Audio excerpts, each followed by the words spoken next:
Welcome back. We look now at the government's latest intervention in the housing market. Minister Simon Coveney has proposed that rent increases in Dublin and Cork be capped at 4% a year out to 2019. This is designed to put a lid on the soaring rent in our two biggest cities, but it has met with lots of opposition. And to discuss this matter, I'm joined in studio by Madeleine Lyons, the residential property editor of the Irish Times, and by John McCartney, the chief economist with estate agent Savills. And on the phone, we have Mick Byrne, a spokesperson for the Dublin Tenants Association. Madeleine, you might just outline the government's proposal to us. Okay, I mean, the main plank and the main headline grabber is the introduction of these pressure zones, whereby you'll have the 4% cap in Dublin and Cork. And then they've left the door open then to apply this in other areas, subject to review as time goes on, and the Residential Tenancies Board will be responsible for monitoring all of that. And then they've exempted from this as well newly built developments, so REITs, the investment fund, built to rent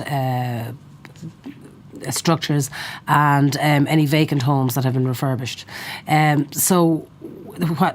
While the headline grabber is the 4% cap, there's a few things that have been kicked down the road then that would have been in the offing and people would have been looking for, such as possible introduction of tax breaks for investors, which is what a lot of the lobby groups would have been looking for, more mortgage interest relief and more income tax relief actually on rental income. So they are all going to be reviewed, but there seems to be an awful lot of plans and task forces and working groups that have been put in the planning. And I suppose the argument is that there's a crisis now. Why isn't there more being done? The only thing I'd say there, though, is that it's a really tricky balancing act that he's faced with, and whatever measure they bring in, that the risk is that they could deter investors, which would be a huge disaster in an already stricken market. So by being too costly for renters, you would actually tighten up the market even more. So they have to bring a fairly measured approach to it, and if they made it a free-for-all for investors and offered huge yields and tax breaks, you could have a huge shift into the sector at the cost of the supply of housing stock for buyers and first-time buyers who are trying to already fight for that stock in the market. So there's a few juggling acts that are there that I don't think people fully appreciate. Yeah.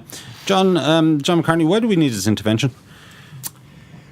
Well, it's arguable that we don't, and that it might actually make things worse, but I think it's a political necessity for the Minister to be seen to be doing something to help people who are, in fairness, put to the pin of their collars in the rented sector with very high absolute rents and rapid growth in rents.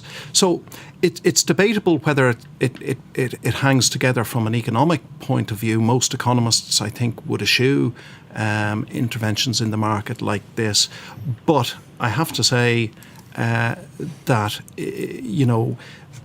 if the objective is to provide predictability to help households in the rented sector to do their budgeting, I think it probably will help them.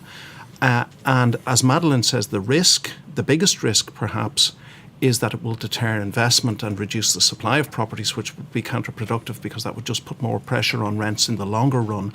But I don't feel that it will, because I think that the returns on residential property investment currently for cash investors, now not for mortgaged investors, but for investors that are buying with cash, are already so good that even a bit of a slowdown in rental. Put some numbers on that for me. What kind of returns are we talking about? Yeah, well, if you look at the Daft report, the latest rental report, you will see that they've carved Dublin up into 25 areas that correspond largely with the old postcodes.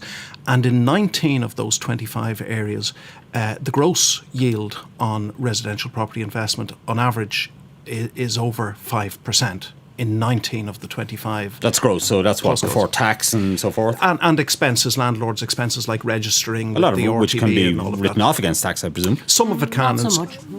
Yeah. This is the argument, not so much anymore. Yeah. Now, property tax, etc. Yeah, there is no doubt that the costs of running a residential property investment have increased pretty dramatically in recent years. But still in all, when your starting point is a gross yield of over 5%, even when you net that back, and let's allow 25 or 30% reduction in that net yield, you're still looking at a net return of 3.5%, 4%. And that's before you apply the capital growth remember that Dublin house prices are currently growing by 5.5% per annum, and that goes into your total return as well. So when you put it together, investors are getting a pretty good return. Sure, okay. And you say it brings some predictability for the tenant, but the Peter McVerry Trust put an interesting tweet out this morning. They said that average rents in Dublin as of Q3 2016, €1,545, and 3 years of 4% increases lead to a monthly average of €1,737, and that equals a yearly extra cost of €2,304. I mean, that's a pretty steep rise on what are already, very high rents. Mick Byrne, might bring you in on this point.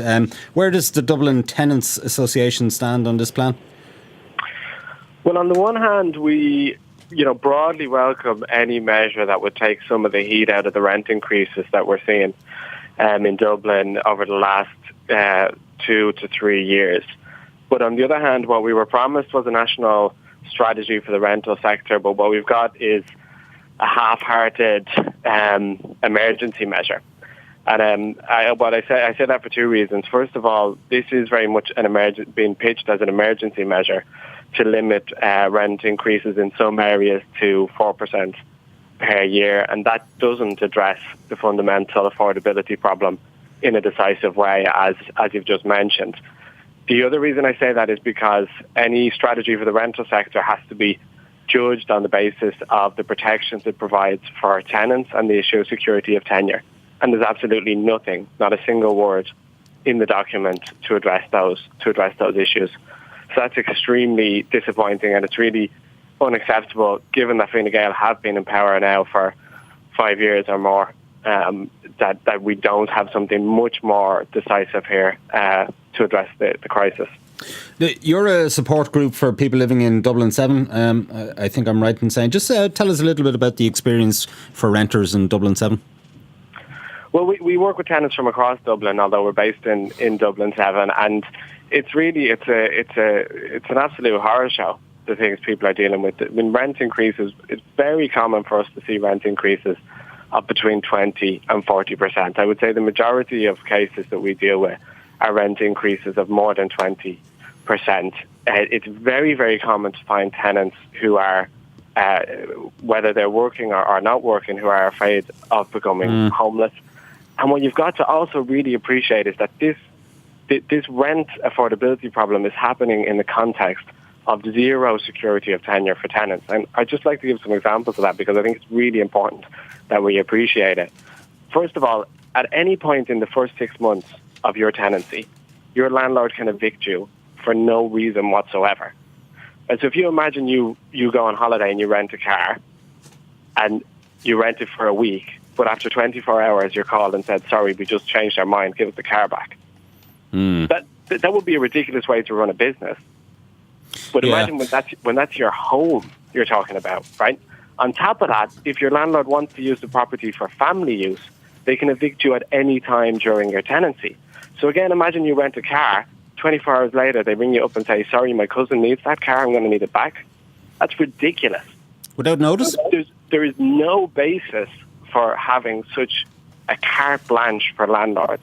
And that really needed to be addressed, because when the landlords have complete power over tenants, that accelerates the impact of inadequate supply on tenants, and it accelerates homelessness. Yeah. By the way, these 20 to 40% increases that you're talking about, which are being pushed through against some tenants, I mean, how many are we talking about? Is that, a handful of cases, or is that a majority? How many cases are we talking about roughly? Well, we're a small volunteer-run organisation, and so many more tenants would probably contact Threshold, for example, which is a more well-known organisation. But even our small volunteer group, we'd be dealing with easily a dozen cases every week, mainly from Dublin 7, Dublin 3, and Dublin 1, of people who are experiencing rent increases of 20 to 40% and sometimes more. Yeah. Madeleine, what about the security of tenure issue? Obviously, what Mike is talking about is a clear problem.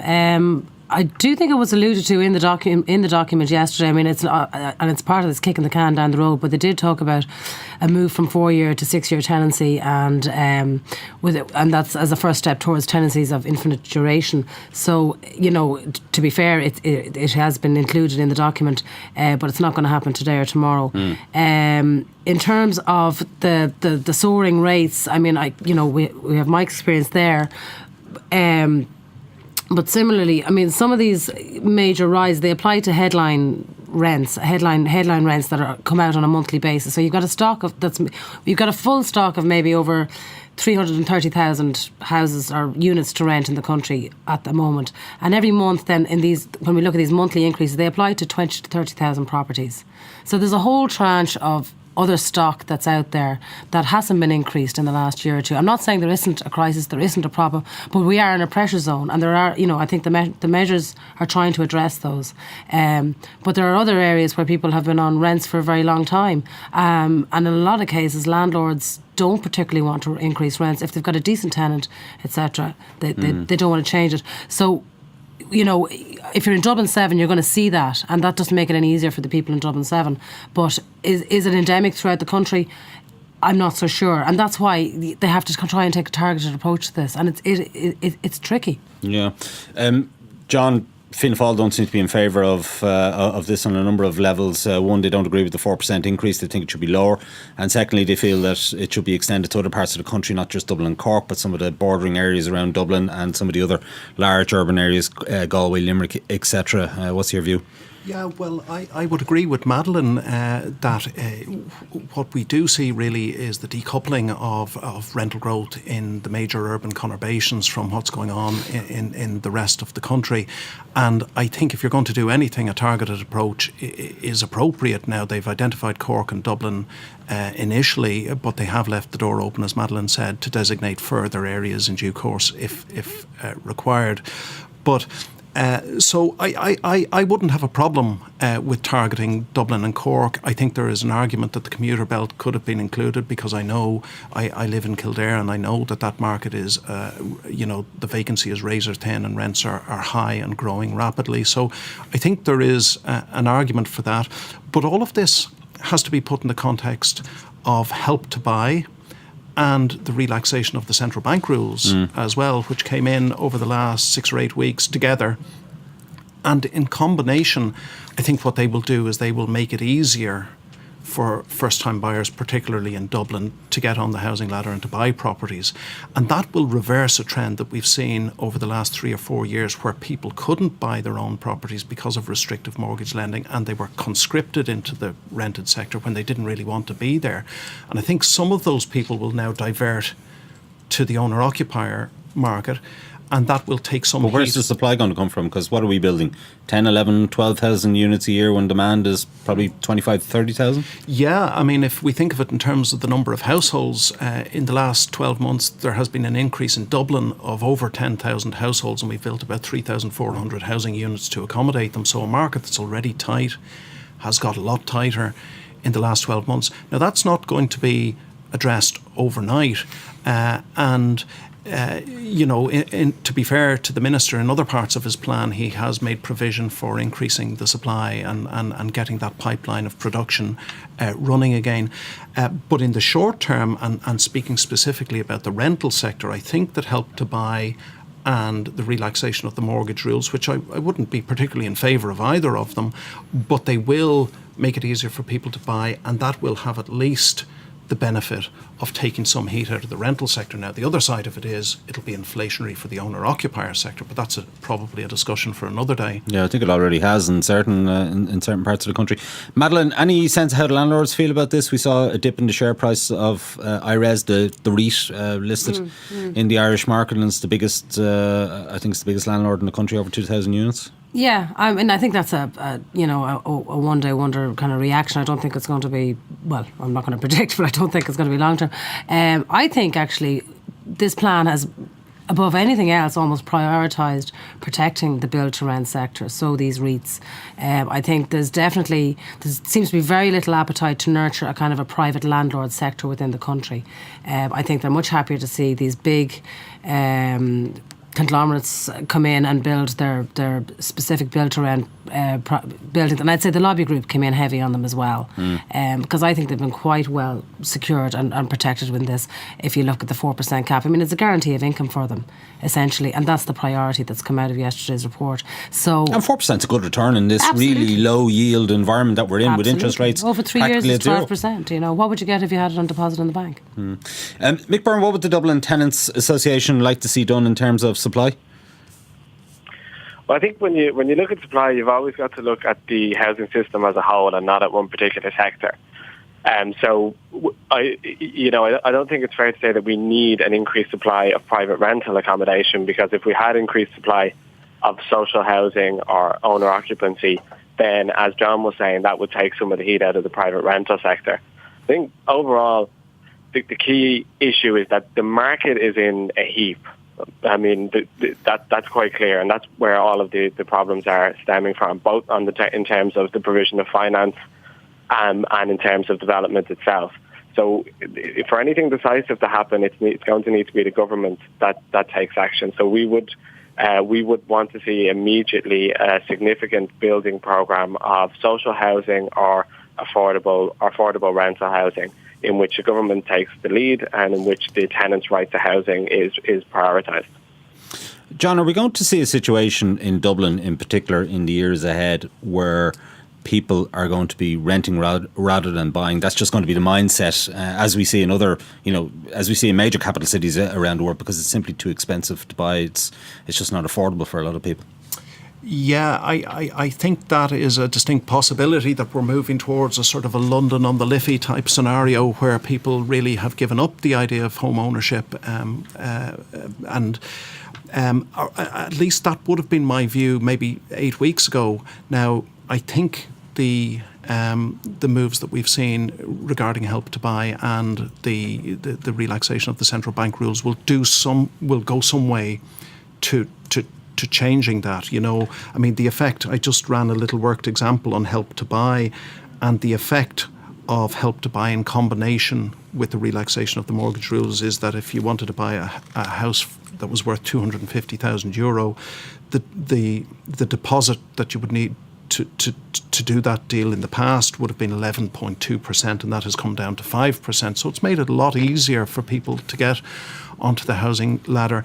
And maybe we have rode back on that and come back from the brink. I have to say, it does sound sexy and continental to have the idea of people living in long-term rented accommodation, footloose and fancy-free and all of that. But I have often pointed out that the fabric of society needs to adjust to that. For example, if you take the idea of pensions, at the moment we have a kind of a model whereby you buy your house in your 20s when you get married, you live in it until you retire.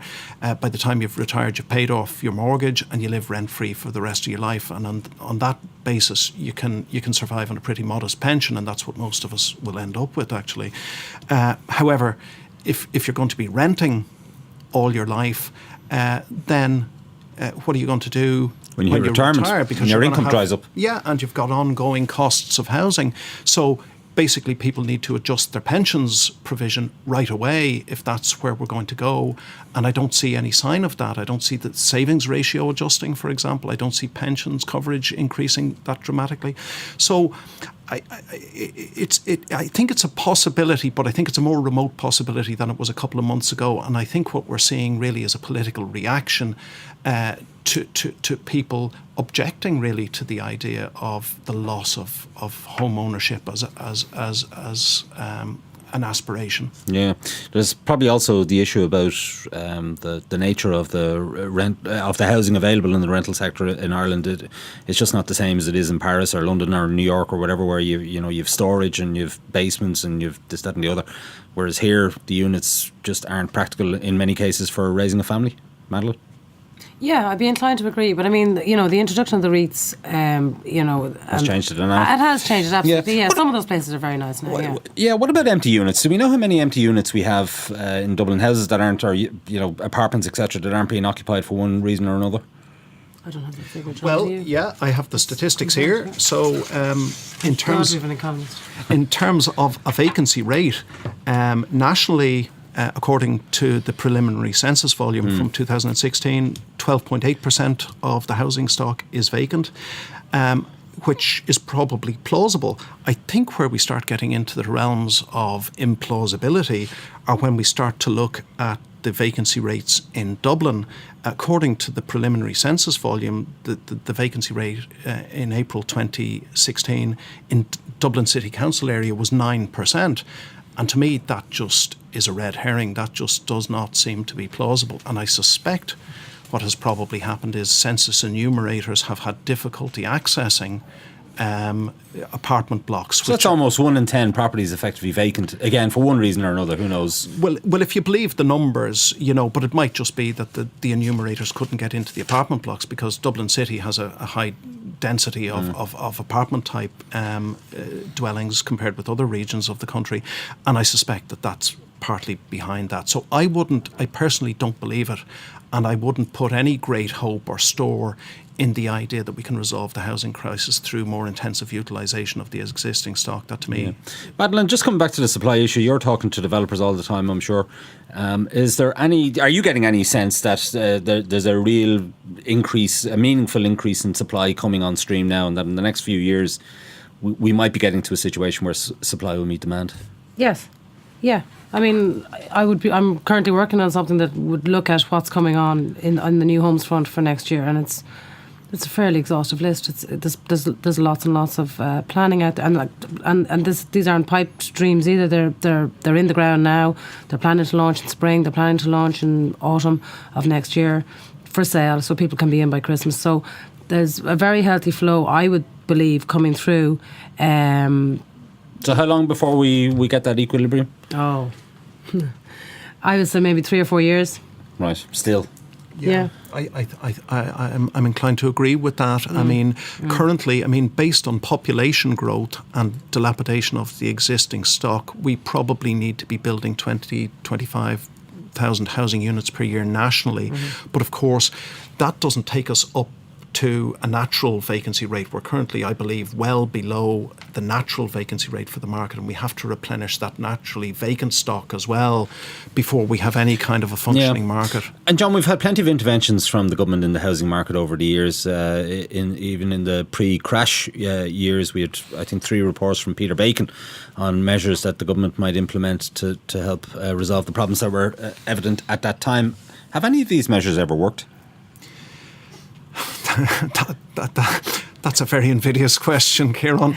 I'm not sure that they have, ultimately. And I think part of the problem is that, if we think back to the Bacon reports, there was some evidence that they were working, and then, you began to get strong lobbying to reverse the decisions, and then you get sort of flim-flam policies, and they're not really given the chance to work. And I think that's a big part of the problem, that the policies very often are not really very well adhered to. And then I think the very worst outcome of all is when you get policy that doesn't really have a clear direction or vision, and that is unnerving to investors. Madeleine was making the point that build to rent is, I think, a big part of the future of the housing market in Ireland. I certainly think so, and a big part of the solution to our crisis. But in order for that to work, you have to attract pretty serious international capital, and the one thing that they don't want to see is a random walk in terms of housing policy, flipping from one thing to the next. And I think it would be really, really damaging if Fianna Fáil and Fine Gael got into an auction over whether 4% or 2% or 3% is the right number. Whether we like it or not, the government at least says it has done its research, and that the 4% increase is backed up by research and is carefully calibrated. And I think that at least should be respected, Yeah. Mick Byrne, the final word to you. There are many moving parts to this housing issue, and the government has put in place a number of policies now to try and address them. Have you any confidence that the policies that have been announced to date will actually work? No, not at all. We needed to spend money on housing as a country, and the state needed to play a leading role in that. And that simply hasn't happened. We're not going to deal with the systemic crisis of the housing system by tinkering around with the edges and by having task forces about, incentives down the road and encouraging banks to lend to developers and so on down the road. We're going to need to spend some money to make something happen quickly. And the people who are in a position to do that are the Department of Housing and local authorities, who are the only actor in Irish society, and this is not an ideological point, it's just a reality. They're the only actor who are in a position to quickly provide large-scale house building programs that can deliver housing that's affordable to the majority of people who live in Dublin. And until that happens, I don't think that there's going to be any significant change in the experience of tenants in Dublin. All right, that's it for this week from the Irish Times Business Podcast. My thanks to Madeleine, Lyons, John McCartney, Laura Slattery, Mark Paul, Martina Nee and Mick Byrne. Declan Conlon produced the show with JJ Vernon, sound engineer. Don't forget you can get the latest business news straight into your inbox by signing up to our Business Today email at irishtimes.com. You can also follow the Irish Times Business feed on Twitter and Facebook. I'm Ciaran Hancock. Until next time, take care.